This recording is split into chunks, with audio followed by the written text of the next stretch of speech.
जी sir. क्या तुम्हें सही लोग मिले? जय, ये दोनों एकदम सही रहेंगे। डुलिली 35 साल की उम्र है। वह रिसर्च सेंटर की हेड रह चुकी हैं। और इन बुजुर्ग सज्जन को देखिए, वे डॉक्टरों के खानदान से हैं। वह एक बायोलॉजी और वायरस के माहिर डॉक्टर हैं। उनका नाम है चेंग कियन। यह है, क्या यह वही नहीं है जिनके बारे में हमने किताबों में पढ़ा था? एल्डर चेंग ने अपनी पूरी जिंदगी देश की साइंस की सेवा में लगा दी। देश के सारे बड़े डॉक्टर्स उनके छात्र रह चुके हैं। वे एक अनमोल रत्न हैं। जहां तक इस महिला की काबिलियत का सवाल है, यह भी बहुत अच्छी है। भविष्य में मेरे हॉल ऑफ लॉन्जेविटी को पूरी दुनिया के बमे और ताकतवर लोगों के साथ काम करना होगा। मुझे उनके ज्ञान की जरूरत है। पर मुझे तो यह महिला जवान और सेहतमंद लग रही है। देखकर नहीं लगता कि उसे नई जिंदगी की जरूरत है। नई जिंदगी की जरूरत उन्हें नहीं है, उनकी बेटी को है। डुलिली का एक पति था। एक एक्सीडेंट में उसकी मौत हो गई। पीछे छो गया 6 साल की एक बेटी। पर कुछ समय पहले ही उस बच्ची को एक खतरनाक कैंसर होने का पता चला। उसने अपनी पूरी जायदाद बेच दी, बस अपनी बेटी के इलाज के लिए, और कई अलग अलग काम भी किए। ठीक है, तो पहले मैं इस मिस डू से मिलता हूं। लगता है उसे सच में मदद की जरूरत है। डॉक्टर, मेरी बेटी का क्या हुआ? आपकी बेटी के दिमाग का ट्यूमर अब बहुत बिगड़ चुका है। मुझे डर है कि शायद वह... क्या? नहीं, यह कैसे?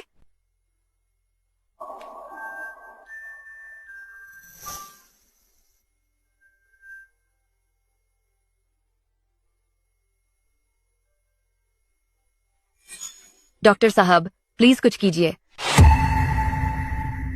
कृपया उसे बचा लीजिए। मैं प्लीज आपसे उठिए। विनती करती हूँ, उसे जल्दी बचाइए। उठिए। बस वो जिंदा बच जाए, प्लीज जल्दी उठिए। उठिए। मैं कुछ भी करने को तैयार हूँ। डॉक्टर, मिस डू, मैं तुम्हारी भावनाओं को समझता हूँ, लेकिन बड़े से बड़े विशेषज्ञ भी इस ब्रेन सर्जरी को करने का भरोसा नहीं दे सकते। हम अभी सिर्फ इतना ही कर सकते हैं कि उनकी हालत को काबू में रखें, ताकि वह अपनी जिंदगी के आखिरी पल खुशी से बिता सकें। हमने अपनी तरफ से पूरी कोशिश की है। बेटी एक लाइलाज बीमारी से लड़ रही है। एक बेसहारा मां इलाज के लिए घुटनों पर बैठी है, लेकिन अफसोस ये खबर सोशल मीडिया पर ट्रेंड तक नहीं हो रही। ठीक है, अब मुझे ही तुम्हारी मदद करनी होगी। मम्मा, शाओया, अब तुम्हें कैसा लग रहा है? अब काफी बेहतर है। मम्मा, शाओया का जन्मदिन करीब आ रहा है, पर वो और कितने जन्मदिन देख पाएगी? मैं हॉस्पिटल से कब बाहर जाऊंगी? मैं बहुत दिनों से स्कूल नहीं गई हूँ। जब तुम्हारी तबीयत ठीक हो जाएगी, तब हम घर चलेंगे। मम्मा, इस बार जन्मदिन पर मुझे केक खाना है। मैंने बहुत दिनों से केक नहीं खाया। शाओया, क्यों ना हम आज ही तुम्हारा जन्मदिन मनाएं? ठीक है। मम्मा केक लेने जा रही है। तुम यहाँ अच्छी बच्ची बनकर मम्मा का इंतजार करना, समझ गई? जी मम्मा।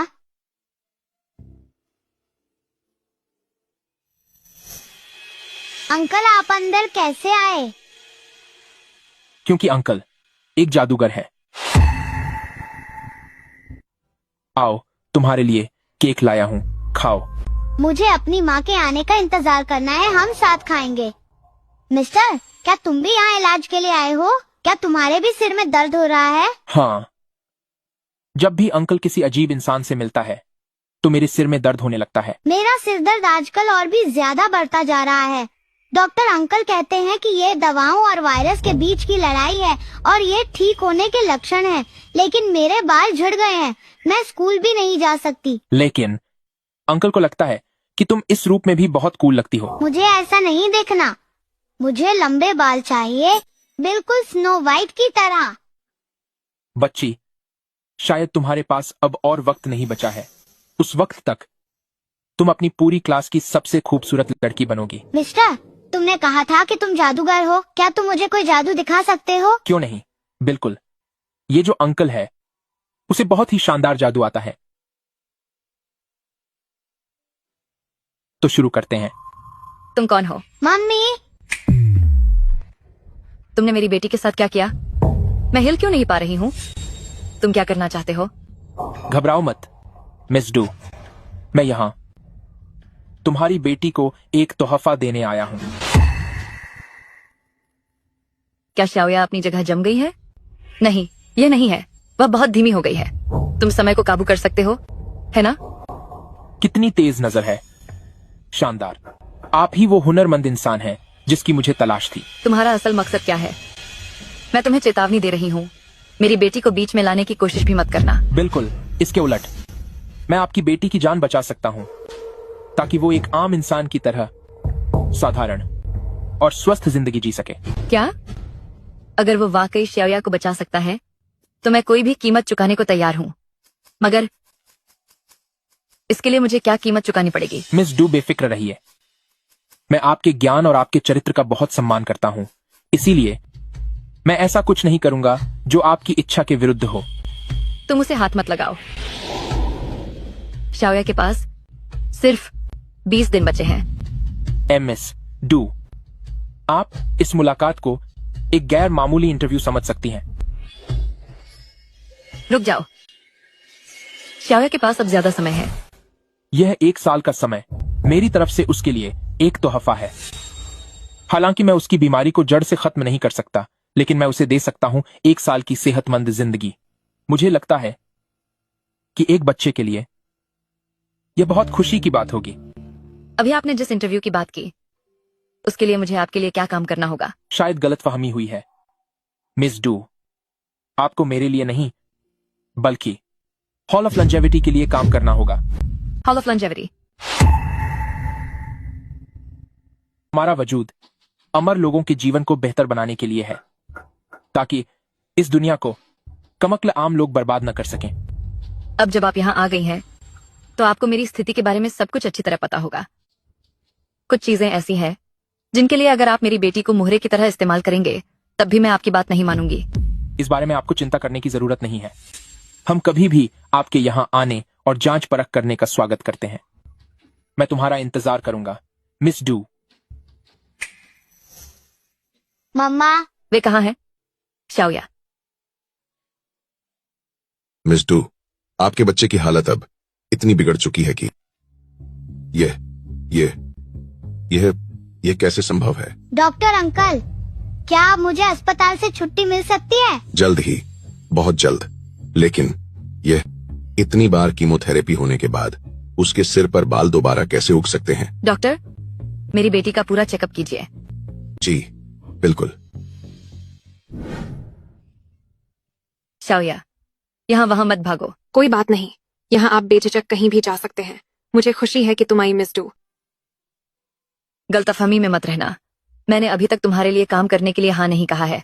मैं तो बस यह जानने के लिए उत्सुक हूँ कि तुम्हारा संगठन आखिर है क्या और तुम्हारे पास कितनी ताकत है। हम कभी भी आपके जांच करने के फैसले का स्वागत करते हैं और हम आपको सोचने के लिए पूरा समय भी देंगे। मम्मा, यही वो अंकल है जिनसे मैं अस्पताल में मिली थी। मिस डू, मैंने आप दोनों माँ बेटी के लिए रहने का इंतजाम कर दिया है। अब से तुम दोनों यहीं रहोगी। मैंने तुम्हारी बेटी के लिए सबसे अच्छे स्कूल का भी इंतजाम किया है। तुम्हारा क्या ख्याल है? क्या तुम मेरी बेटी को बंधक बनाकर रखना चाहते हो? ऐसी बात नहीं है। यह कर्मचारियों के लिए एक सुविधा है। कर्मचारियों के लिए सुविधा? बिल्कुल सही। मैं चाहता हूं कि आप पूरी लगन के साथ हॉल ऑफ लॉन्जेविटी के लिए काम करें। तो जाहिर है आपकी परेशानियों को दूर करना मेरी जिम्मेदारी है। मिस्टर, क्या अब मैं स्कूल जा सकती हूँ? जरूर। मैं तुम्हें डाक्शा के सबसे अच्छे स्कूल में भेजूंगा। नहीं, मुझे अपने पुराने स्कूल ही जाना है। ठीक है, जैसा तुम चाहो। मम्मी, मैं वापस स्कूल जा रही हूँ। ये तो बहुत अच्छी बात है। मिस डू, मैं दुनिया के सबसे बेहतरीन मेडिकल और बायोकेमिस्ट्री एक्सपर्ट्स को काम पर रखूंगा। तुम्हारी बेटी की बीमारी यहां जरूर ठीक हो जाएगी। अब बताओ, क्या इरादा है? ठीक है, मैं आपके लिए नहीं बल्कि हॉल ऑफ लॉन्जेविटी के लिए काम करने को तैयार हूँ। लेकिन अगर मेरी बेटी को कुछ भी हुआ तो मैं तुम्हें कभी नहीं छोड़ूंगी। Miss Do, Hall of Longevity में तुम्हारा स्वागत है। चिंग लुआन, इन दोनों को इनके कमरे में ले जाओ। मेरे साथ आइए। जब उनसे वादा कर ही लिया है तो अगला कदम उन महान और अनुभवी मेडिकल एक्सपर्ट से मिलना होगा। डॉक्टर, गुरु अब कैसे हैं? उनके पास समय बहुत कम बचा है। डॉक्टर, गुरु तियान शाओ के लिए बहुत महत्वपूर्ण है। क्या आप कोई रास्ता निकाल सकते हैं? उनकी उम्र काफी हो चुकी है। उनके शरीर के अंगों ने पूरी तरह से काम करना कम कर दिया है। अब तो इसे भगवान ही बचा सकते हैं। मेरा समय अब खत्म होने वाला है, पर अभी भी बहुत सारे काम अधूरे हैं। इतने सारे लोग जुड़े हैं, उन्हें ऐसे छोड़कर जाना बहुत मुश्किल लग रहा है। एल्डर चेंग, जहां तक मेरा मानना है, आपके पास अभी भी बहुत समय है। तुम कौन हो? मुझे लगता है कि मैं आपको नहीं जानता। आप